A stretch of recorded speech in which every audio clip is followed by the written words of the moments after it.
У нас был план свалить в какой-нибудь роуд-трип. Шел август, у детей только начинались каникулы. Да, в нашей земле с этим как-то так. Непривычно. За пару месяцев до этого мы купили новую Тесла. И нам многие написали, эта машина не для путешествий. Ну что ж, вызов принят. Направлением в этот раз стали Британские острова. Проехать по Англии и Шотландии, любуясь британским пейзажем, заглядывая в разные исторические города и места. Это было давней мечтой. Я был в Англии в лет 10, в 90-х, и это было одно из самых ярких впечатлений. Поэтому для меня это как вернуться в детство. И я очень люблю историю. Историю Англии в частности. Олеська — фанат британской эстетики. Ей была интересна визуальная составляющая островов. А у детей был свой план — найти максимальное количество мест, связанных с Гарри Поттером. А еще Соня очень хотела увидеть Биг Бен своими глазами. Ну и Гэндальф, ему вообще в кайф везде, где можно хорошо разбежаться. Как понимаете, это путешествие просто должно было состояться.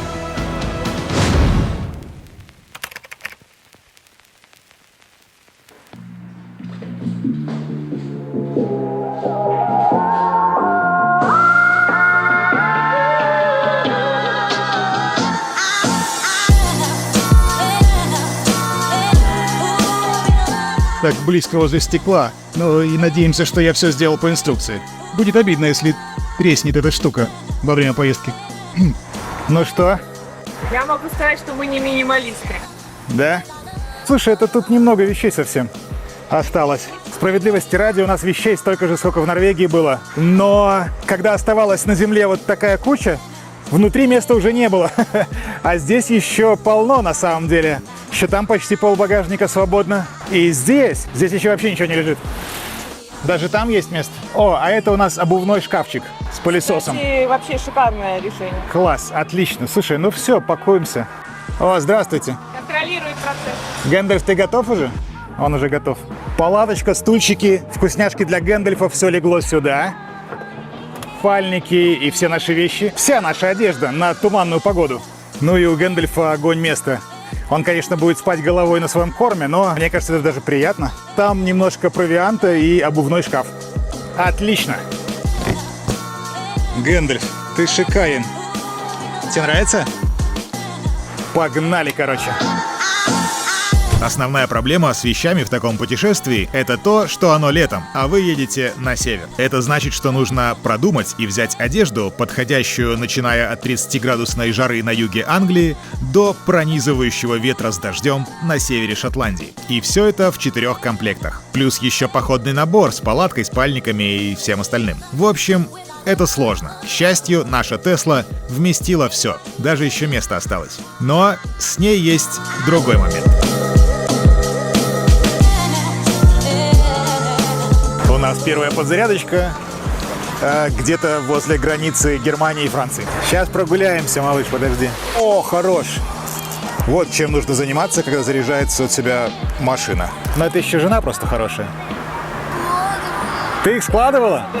Молодец, Соня, спасибо большое.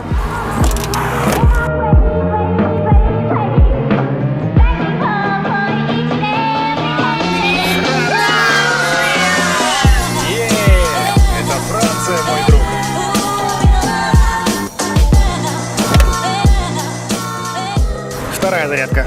Где-то во Франции. На парковке гипермаркета, кстати. Здесь аншлаг. Мы сейчас где-то возле Реймса. Да, Реймс, точно. Когда едешь на Тесла, ты рассматриваешь остановки и заправки, точнее зарядки, как остановки, то есть привал. Погулять, покушать, всякие дела сделать. Ты это совмещаешь, и это получается клево. В такой компании, когда едем, все равно останавливаемся. Вот каждые 200-300 километров мы даже на бензиновой машине, когда ездили, останавливались, просто отдыхали, чуть-чуть ноги размять и так далее. Поэтому для нас вообще разницы практически никакой. 5 минусом, 5. Короче, мы оценили французский Макдональдс на 5 с минусом по 10-бальной. Ну, такое, если честно. Может, просто место такое.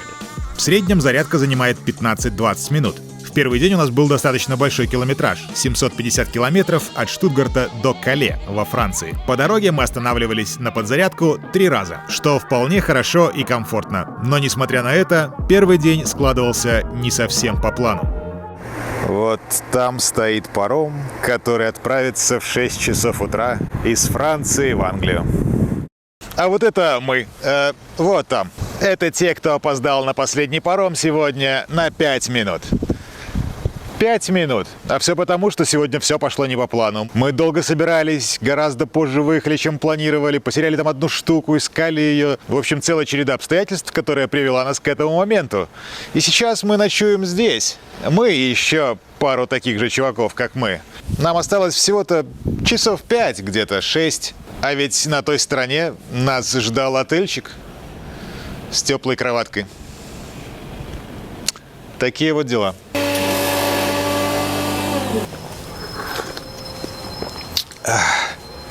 О, оно такое ужасное, что прям аж хорошо. Этот день ничто больше не сможет испортить.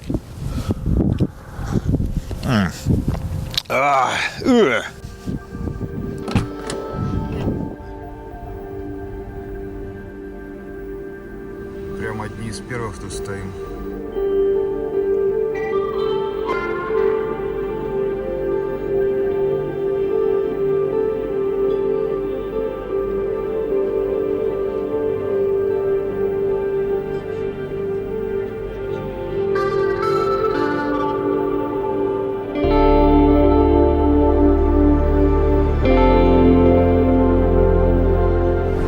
Вот они, белые клиффы Дувра.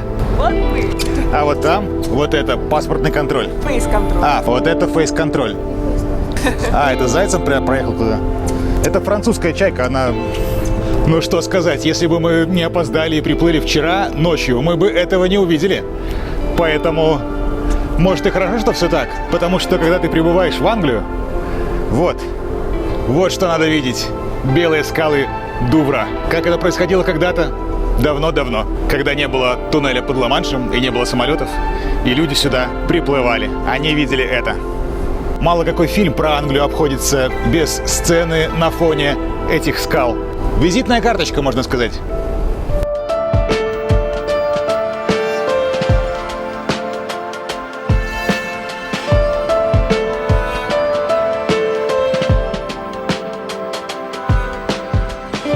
Вот и прибыли в Англию. Класс.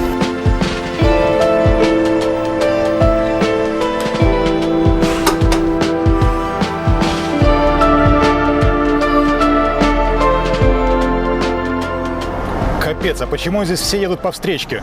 А что делать? А если круг? Что будет, если кольцо? Так, по часовой. Я еду за немцем. Немец знает, что делать.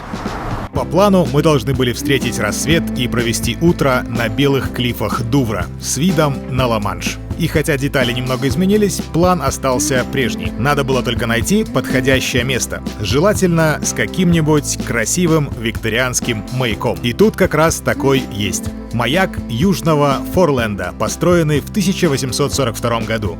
Идеально.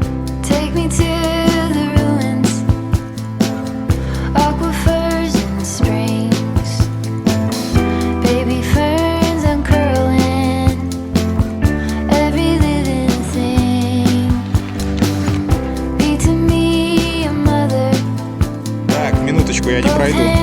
Огромный номер. Внимание. Походу мне нельзя. Зачем они так сделали?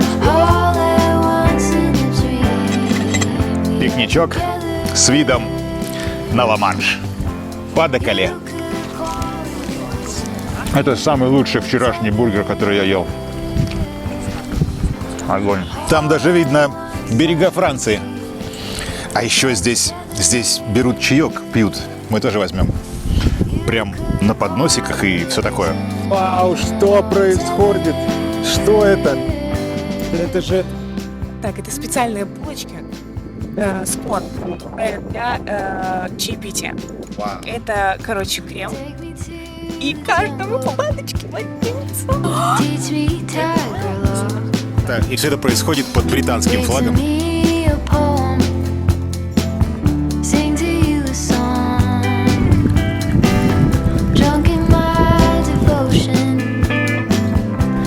Как это круто, что все делается именно так.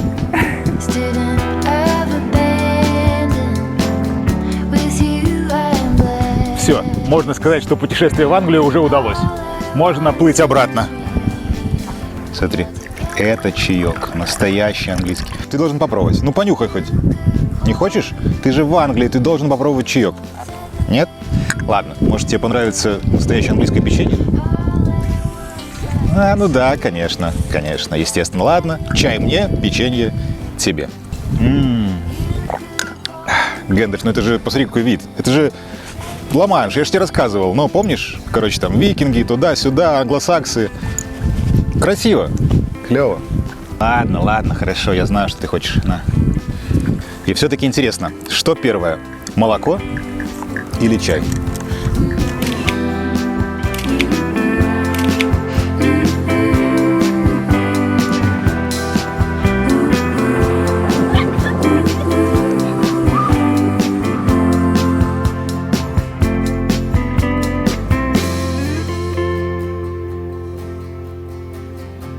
All at once in a dream, we are together. You could call it a vision or a tether. All at once I can see it, put back together. You could call it a vision. You could call it a vision. You could call it a vision. Маршрут наш был весьма разнообразный и включал в себя большое количество разных локаций по дороге. И так как у нас настоящий классический роуд-трип, двигаться будем по порядку, по нашему маршруту.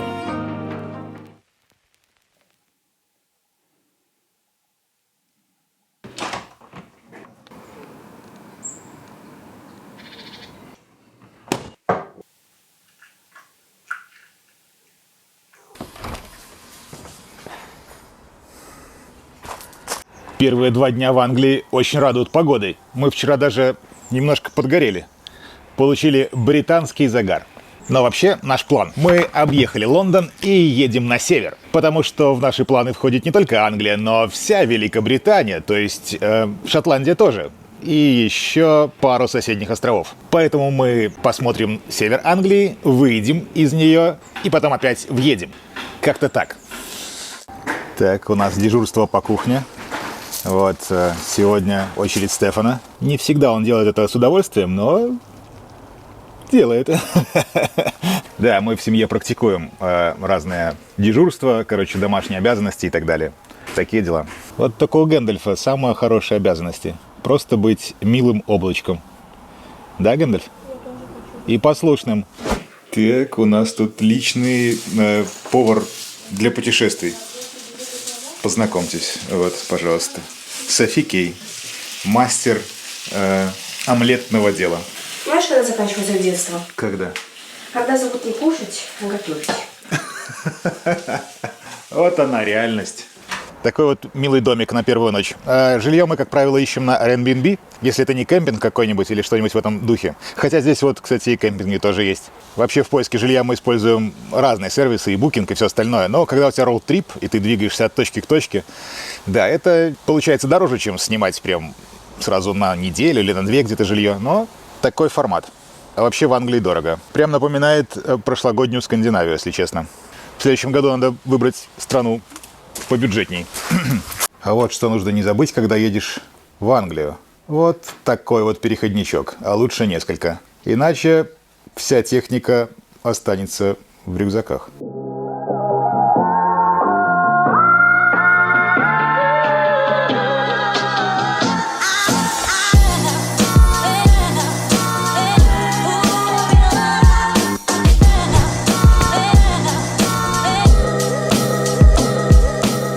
Подзарядились в Лидсе. На центре Тесла, кстати. Плюс в том, чтобы заряжаться в Тесла-центре, здесь бесплатный кофеек. Бесплатная печенька с колой. О, ребята, мне кажется, X подходит, да? Да, мне кажется, неплохо, да? Приятно, когда все бесплатно. А, нет, Я знаю кое-что про Лидс. Мой один друг болеет за Лидс. Точняк. У нас же Змитер болеет за Лидс. Ага.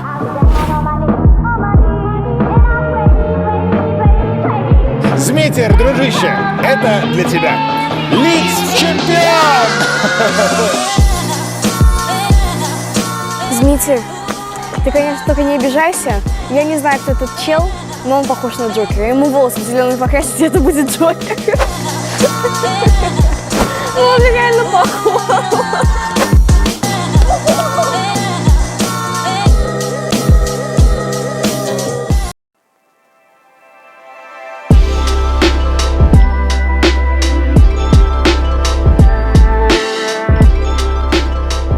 Итак, мы добрались до Йорка. Это город, который просто дышит историей. Хотя в Англии многие города дышат историей. Почти каждый. Но этот особенный. И я мечтал здесь побывать. Он очень древний. Его, как и Лондон, основали еще римляне 2000 лет назад. Потом, когда сюда пришли англы и саксы, это была столица одного из крупнейших королевств. Нортумбрия. Потом сюда пришли викинги, захватили этот город и тоже сделали его своей базой и столицей здесь, назвав его Норвик, по-моему. А потом англосаксонскую Англию захватили норманы, и это стал Йорк. Он небольшой, но невероятно исторический и красивый. Все эти моменты истории очень хорошо повлияли на его внешний вид. А еще, и это самое важное, здесь снимали несколько эпизодов Гарри Поттера.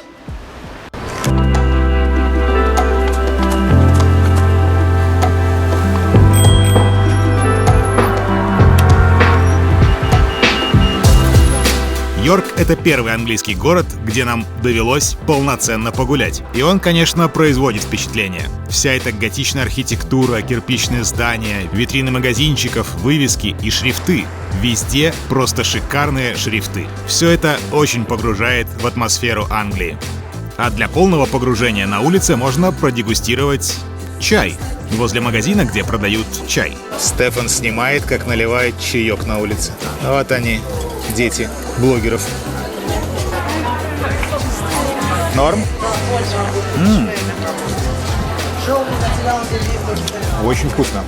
Короче говоря, по всему городу разбросаны маленькие фигурки котиков. И есть даже здесь какой-то типа есть музей котов, и есть такой бесплатный гайд с картой Йорка, где разбросаны такие очень прикольные фигурки всяких разных котиков.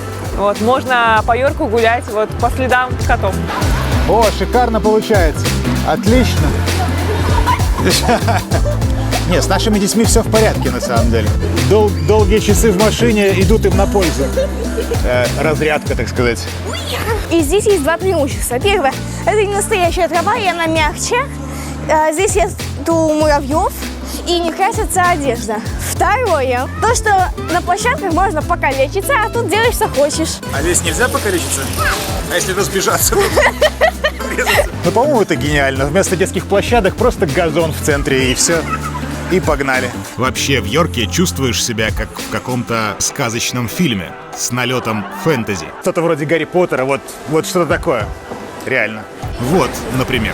Стефан предполагает, что здесь снимали сцену из Гарри Поттера. Но нам в другую сторону.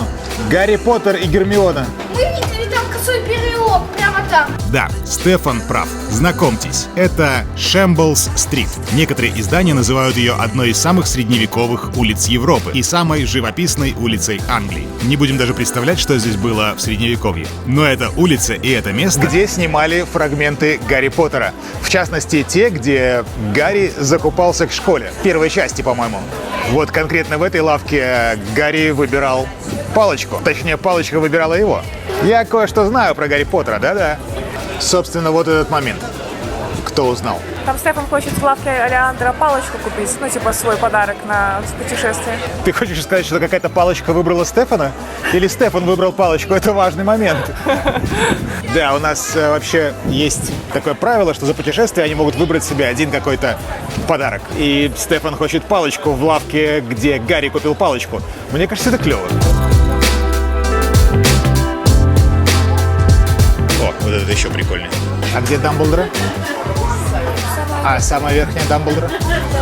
О, можно посмотреть, наверное. Вау.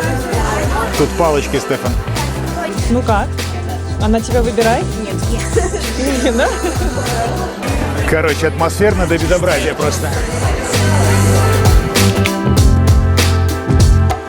После того, как вы затарились на Йоркской косой аллее, стоит посмотреть Йоркский собор. Это величественное средневековое сооружение. Оно действительно огромное и впечатляющее. Его видно со всех уголков Йорка, практически. Один из самых больших готических соборов Западной Европы. Он прекрасен. Нравятся мне готические штуки. Я понял, что я тяготею к этому делу. Готика — это любовь, а ее здесь просто везде.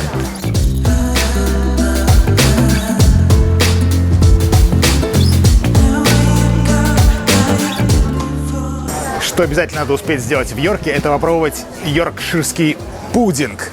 Вот то место, где его стоит попробовать. Это знаменитое традиционное блюдо Англии и графства Йоркшир, первое упоминание о котором датируется 1700-ми годами. Но готовили, мне кажется, его задолго до этого. В Британии есть даже день йоркширского пудинга. 2 раза в год. По сути, это такая булка, которую подают с овощами, курицей, ростбифом и любым другим блюдом, где есть соус. А еще это любимое блюдо Гарри Поттера, кстати. Короче, вот она, английская кухня. Очень сытная. Я все. Я всегда думал, что пудинг — это что-то сладкое, ну такой десерт типа. Или знаете, в магазинах еще продается такой в баночках пудинг. Но здесь пудинг — это такая сытная штуковина с мясом, картошкой и всем остальным. Никогда не думал, что пудинг может быть таким. И напоследок, очень крутая фишка Йорка. Это средневековая стена вокруг старого города, по которой можно гулять, как по прогулочной дорожке. Вот это подъем? Да. Винни, ты готов? Опять испытание. Ну, ё-моё, я же застряну. Я прошел. Оказавшись в Йорке, обязательно нужно прогуляться по крепостной стене. Она здесь прекрасно сохранилась. Она идет вокруг практически всего исторического центра. И так как эта стена, это получается очень длинная смотровая площадка с огромным количеством разных ракурсов. Вот, например.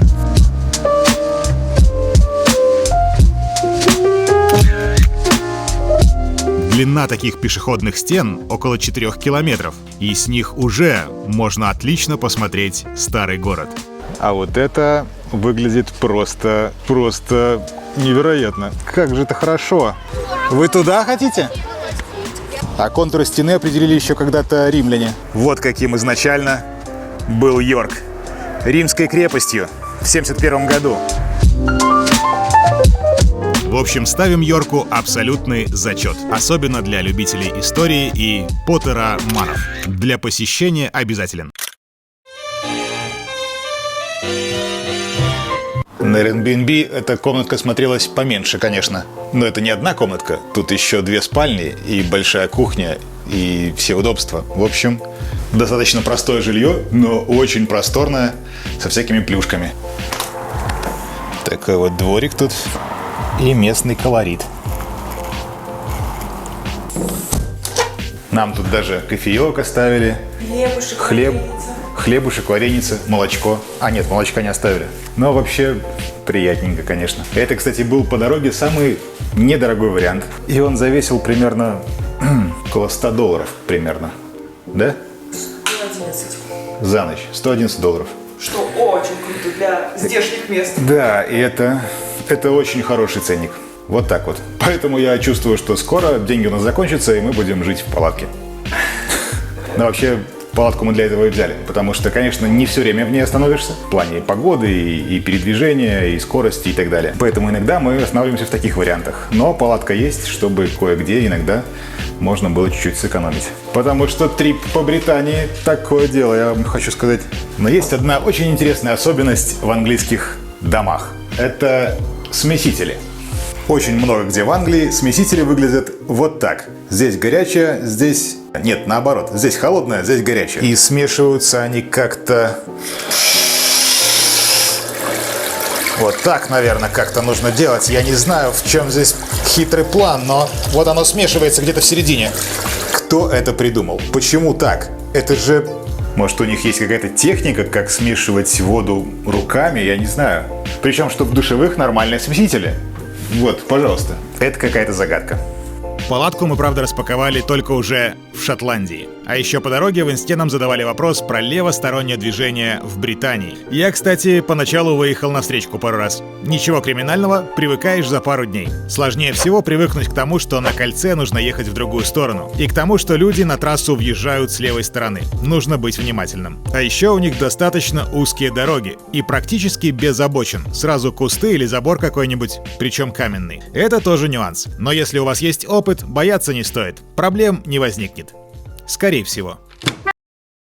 Мы приехали в место, где сняли значительную часть или важную часть Гарри Поттера. То здание вам что-нибудь напоминает? Это наш первый замок в Англии – Алник. Этот замок на севере Англии долгие столетия принадлежал баронам Персии, могущественной английской фамилии, которая играла важнейшую роль в истории Англии, да и Шотландии тоже. Один представитель этой семьи даже стал героем поэмы Шекспира. Вход в замок, конечно же, платный, как и везде в Англии, но тебе там предлагают много разного веселого интерактива. Кроме историческо-музейной части этого заведения и комнат, где категорически нельзя снимать, тут можно еще полазить по крепостным стенам, примерить средневековый гардеробчик по своему вкусу и даже поиграть в разные средневековые игры. А вот игры наших детей. Примерно вот так они у нас и проходят. Соня, там еще вот топор висит. Тут даже есть лабиринт дракона или ужаса, мы так и не разобрались. Но было интересно.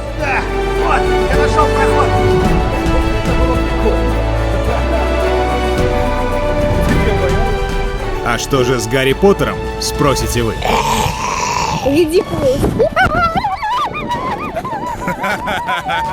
Кто хорошо помнит фильм, глядя на этот прекрасный газон, обнесенный крепостной стеной, уже догадался, какие именно кадры из фильма здесь были сняты. Потому что это и есть декорации к той сцене. Именно тут у Гарри и его друзей был первый урок полетов на метле. Is 1:30, so he wants to do it. And I don't know whether we've got many left. Вот тот самый момент. Сейчас начнется тренировочка. Полеты на метлах, это же весело. Здесь не нашлось метлы для меня, я слишком тяжелый. Но ребята попробуют.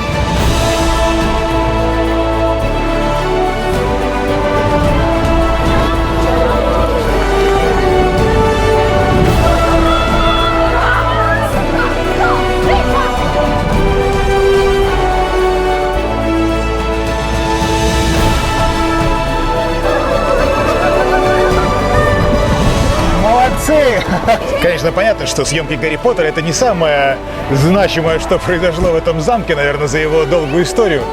Но это фан. Побегать здесь с метлой, просто классно провести время. И эту всю тему здесь очень любят. Получается? Да, она шевелится 100%.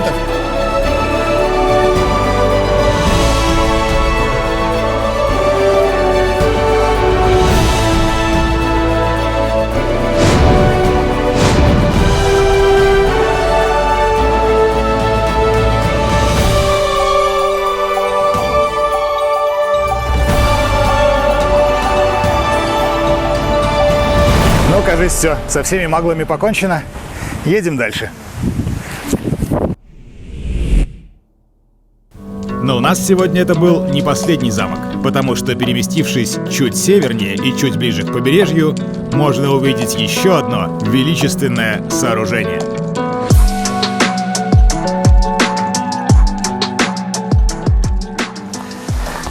У нас сегодня день замков прям какой-то. Но это же Англия. Куда тут без замков? Тем более, что замки мы любим. И вот это один из самых больших замков Англии. Он находится на восточном побережье, на самом севере Англии. Тут уже до Эдинбурга рукой подать. Очень древний. Первое упоминание еще в 500 каком-то году. Ну, конечно, с тех пор он изменился. Его перестраивали, достраивали, доделывали и так далее. Кстати, есть достаточно популярный сериал про «Последнее королевство» называется, про Ультрада Бебамбурского. И там по сюжету это его родовой замок. И он пытается все время всеми путями его вернуть себе обратно. Классный сериал, кстати.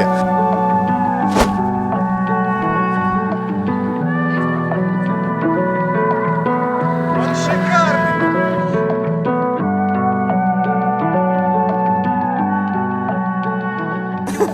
Прямо у подножья замка мы встретили очень интересного человека. Это Ирина. Она тоже путешествует по Англии, Шотландии и Канаде, и Во всей Латинской Америке. и по всей Латинской Америке, и Везде. везде. Но она путешествует вот на этом.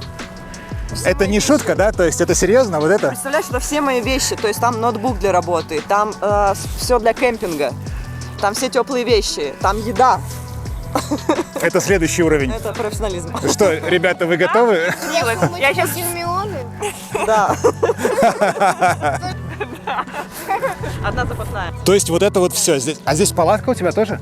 Здесь палатка, компания Spax, они делают 400-граммовые палатки во Флориде, на заказ шьют. Я ее взяла, вот эта палочка, она просто ставится и ставится палатка. Окей, а сколько вот ты километров уже сделала за последний там месяц, не В знаю? Канаде я сделала 14 тысяч. 14 тысяч? 4 4 месяца, 14 тысяч. Ну, это для меня это немного, потому что я не думала масштабно. Я думала, ну, сегодня сделаю 100, завтра 150. И слушала подкасты, ехала. И так получилось. Я проехала всю провинцию Квебек, Принц Эдвард Айсленд, Ньюфаундленд, и потом вернулась в Штаты до Бостона. 14 тысяч. А сейчас сколько по Англии? Сейчас я примерно представляла, думала 5-6, не больше. Но Капец. за месяц можно, за полтора проехать. Но я не тороплюсь, я хочу узнать людей. Да, куда торопиться, Хочу правильно? посмотреть вокруг. Зачем торопиться, в принципе? Не надо никуда торопиться. 14 тысяч по Канаде. Обалдеть. в Америке сделали. Мы тоже 14, да, но на машине. Да. На Каролайне. Помню, устал, капец. Просто вообще. Очень круто. Куда ты сейчас направляешься? Я сейчас еду на север, в Шотландию, и буду смотреть. Делаешь кружок и, Я короче, буду обратно. смотреть по погоде. Если будет супер холодно, я буду постоянно мерзнуть, мне будет все не нравиться. Вот это. Я просто развернусь и поеду на юг. Ну, желаем тебе большой удачи и успехов. И вам Это клево. Погодой особенно. Класс. И вам тоже. Это круто. 14 тысяч за 4 месяца. С ума сойти. Поражаюсь таким людям. Но это круто. Вот правда, это просто вот респект максимальный. Сам бы так поехал. Но уже все. Жена, дети, собака. Да, и кредит на Теслу. Идем. Вау, какая же здесь круть. Caged, unsafe, outside. I'm fading, angels for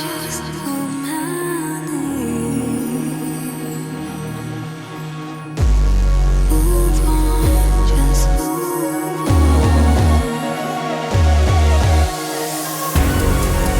So deep, deep below, not alright.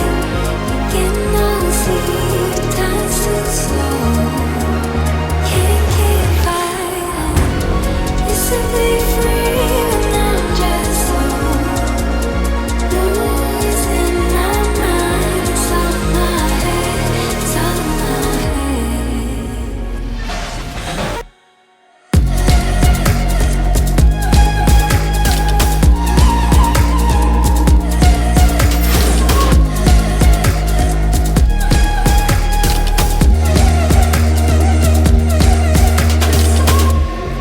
Not too long ago, myself felt a joy, not a pressure on my chest.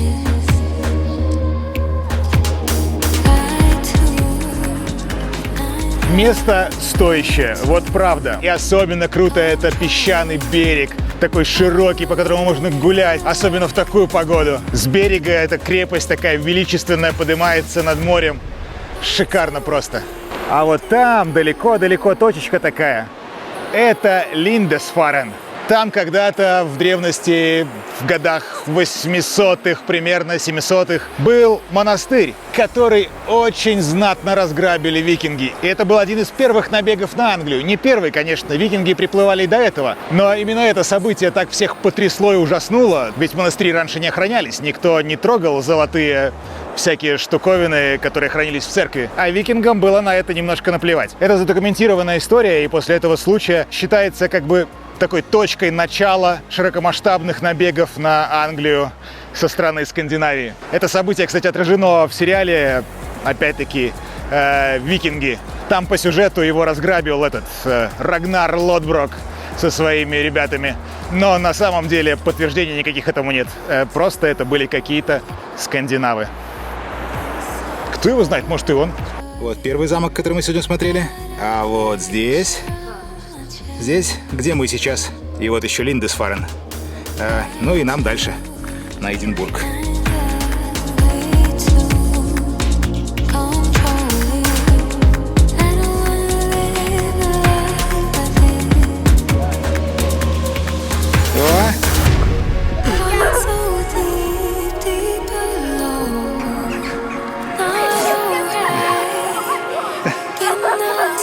Молодец, Гэндальф!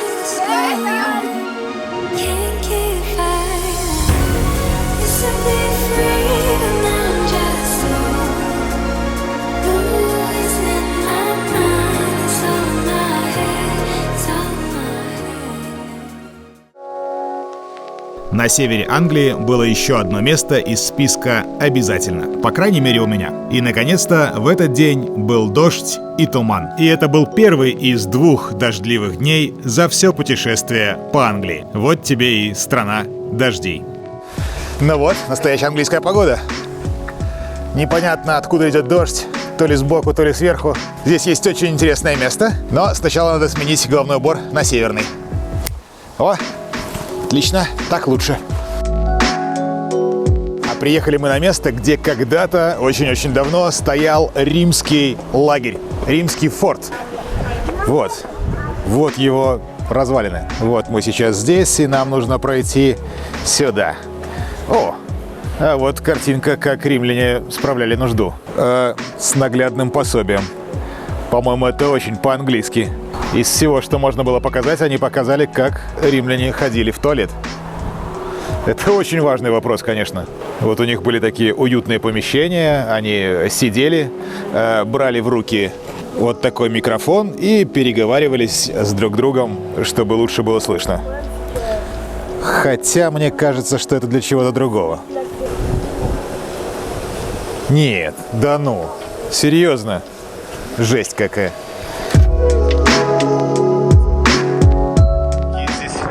Оригинальные калитки. Оп, вот так прошли. На самом деле это специальные калитки, через которые не могут пройти овцы. Они тут являются неотъемлемой составляющей любого пейзажа. Недаром Англию называли страной пастбищ. Больше 60% всех сельскохозяйственных угодий отданы овцам. Соня, а тебе не кажется, что у них морды похожи на кенгуру? Да, нет, будет. Их тут больше 30 миллионов голов. Такие вот дела. Но это уже, можно сказать, исторический момент. Британия еще со времен Римской империи снабжала шерстью почти всю Европу. Теперь наглядно видно преимущество пастушечьей породы. Он сливается с ними, он реально сдалека не отличишь. Только почему-то у Гэндальфа инстинкты не просыпаются. Ему на этих овечек наплевать. Ему больше вот запахи важны. Пойдешь играть, нет? Ну, идем тогда дальше. Эй, Гермиона.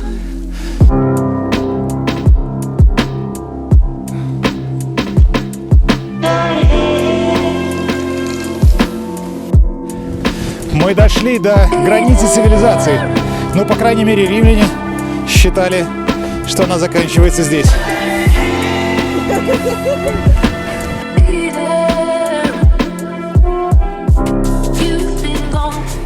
Итак, это очень интересное с исторической точки зрения место.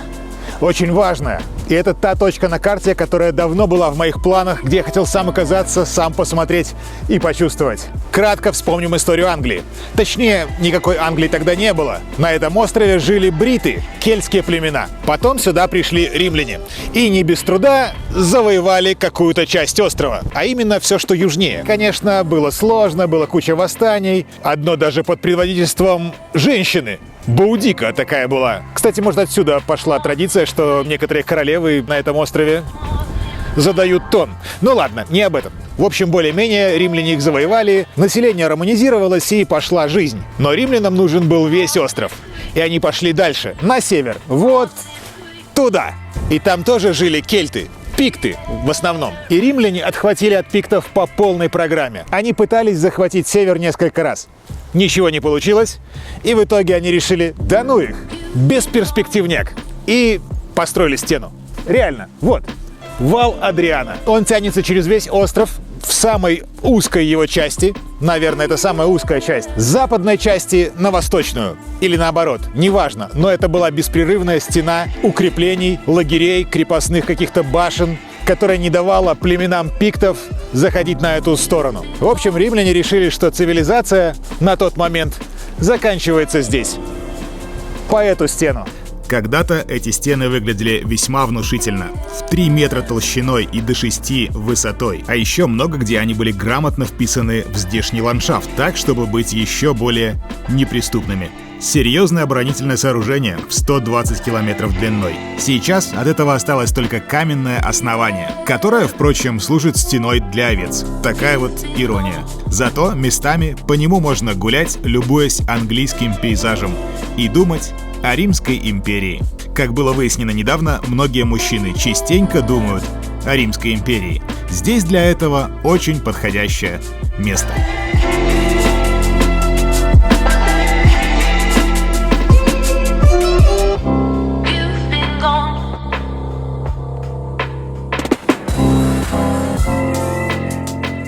Будем честными, Англия зацепила нас с первых дней. Своей красотой, эстетикой, историей, Гарри Поттером, конечно. И мы с нетерпением ждали, что она готовит нам еще. Но на самом деле наш роуд-трип шел дальше, в Шотландию. Но Шотландия, она достойна отдельного видео. Мы так и сделали. После нескольких еженедельных выпусков про Англию будет отдельное видео про Шотландию. Такой у нас план. Поэтому сейчас мы прервемся на чуть-чуть и отправимся в Шотландию. А потом вернемся в Англию. Можно палочку? О, отлично. Вы можете поддержать наш канал и выход этих видео на таких платформах, как Boosty, Patreon и даже тут, на YouTube. Нашим партнерам мы предлагаем много дополнительных штук, материалов, гайдов, картинок для обоев и многое другое. Но если вам все это не надо, хотя бы просто поставьте лайк и подпишитесь. Продолжение через неделю.